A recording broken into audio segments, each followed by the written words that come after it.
Hoje é o Dia Mundial da Alimentação e o Dia do Pão. Sabemos o quanto é importante cuidarmos da nossa alimentação e o pão é um alimento que faz parte do nosso dia a dia. Mas você sabe quais são os tipos de farinhas e como a gente deve escolhê-las? Pois é, para nos auxiliar nesse tema, a gente recebe aqui no estúdio a nutricionista Luísa Chiapa. Boa tarde, seja bem-vinda. Obrigada, é um prazer estar aqui com vocês hoje. O pão, na verdade, está na mesa do brasileiro, né? O que é muito gostoso desde a nossa infância. E na hora de escolher a farinha, é importante olhar lá os ingredientes para ver se não tem aqueles condimentos que a indústria costuma, às vezes, colocar nos alimentos, né? Observar também se ela é fortalecida com ferro e cálcio, que às vezes tem algumas marcas que utilizam, e isso é interessante para a nossa saúde como minerais. Pois é, qual é a diferença entre pães integrais, pães brancos, em termos de valor nutricional? Isso também acaba ajudando, de certa forma, as pessoas não leem no rótulo e não estudam sobre isso, apenas levam para casa, né? E às vezes o rótulo está ali tão minucioso nas informações que fica realmente difícil identificar.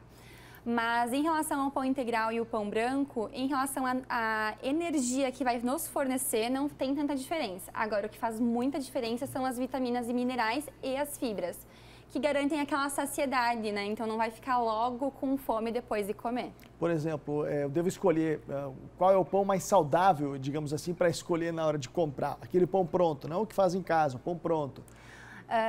O pão pronto, aquele do supermercado, olhar lá os ingredientes é muito importante. Então, quanto menor for a lista de ingredientes, mais legal, mais saudável ele vai ser. De preferência, um pão integral. Hoje a gente tem uma rotulagem que ela mostra quanto por cento que o pão integral é. Então, ele tem que ser no mínimo 30%, mas pode chegar até 56%, 60%. Ou seja, ele tem mais fibras, vai dar mais saciedade. E garantindo que esse pão tem menos nutrientes, ele é um alimento saudável para ser consumido. Há pouco a gente fez, há um tempo atrás, eu fiz uma matéria sobre farinha, sobre produção de farinha. E aí tem a diferença lá, você olha, tem todos os estágios onde entra o trigo e sai a farinha branquinha. E aí lá na metade, mais ou menos, falando a grosso modo, tem a farinha integral.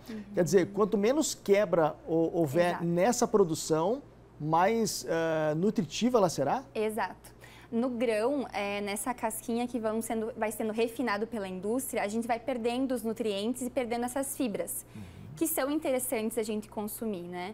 Então, com o refinamento, aquele pão vai ficar somente sendo carboidrato e pouquíssimos nutrientes. E para as pessoas entenderem qual a importância dessas fibras que não são perdidas, ou seja, você comendo, né, ou adquirindo uma farinha para produzir um produto, farinha integral, o que a pessoa acaba ganhando, enfim, o nosso organismo com essas fibras? As fibras, elas ajudam a diminuir os níveis de colesterol.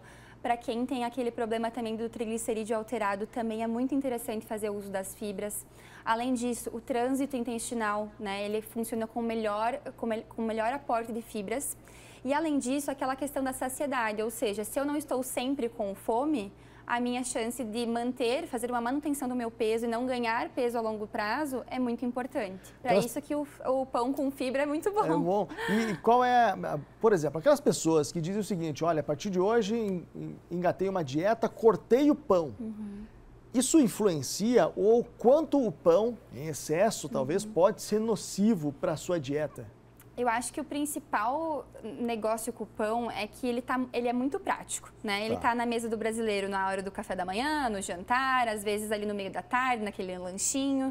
Então, existe um consumo muito aumentado desses farináceos. E isso, sim, em excesso, vai prejudicar a nossa saúde.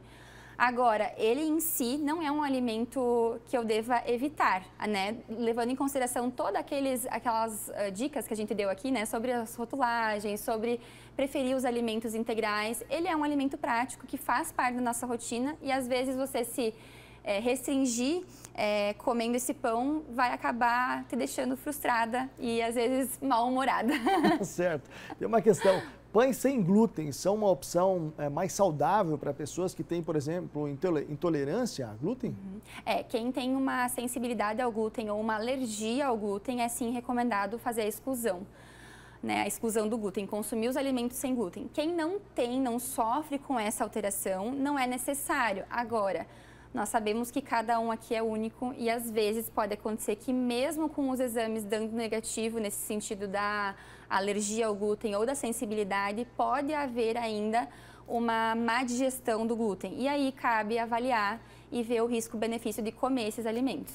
Existe uma quantidade mínima recomendada ou máximo recomendada para o consumo do pão? Porque tem gente que, quando tira aquele pãozinho quentinho, quer comer inteiro, né? E aí depois acaba ficando com um peso na consciência. Assim, respeitar os sinais de saciedade do nosso próprio organismo é muito importante. Então, fazer aquela barrigada, né? Se sentir ali muito satisfeito não é muito legal, não só para a questão do peso, né? E isso vale para qualquer alimento. Mas a quantidade em si, ela é muito individual. Por exemplo, eu não posso comparar a minha necessidade com um atleta, por exemplo, né? A necessidade dele vai ser muito maior. Então, provavelmente, a quantidade de pão que ele vai comer, o que ele pode comer, vai ser muito maior também. Pão de milho é um pouco mais pesado que pão de trigo, né? O pessoal acaba, muitas vezes, comendo pão de milho e sente-se cheio, né? Porque tem essa diferença também, Exato. né? Tem essa diferença. E outra que ele tende a ser muito mais denso, né? Quando a gente consome o pão de milho, ele é mais denso do que um pão de trigo. O peso, né? Se sente.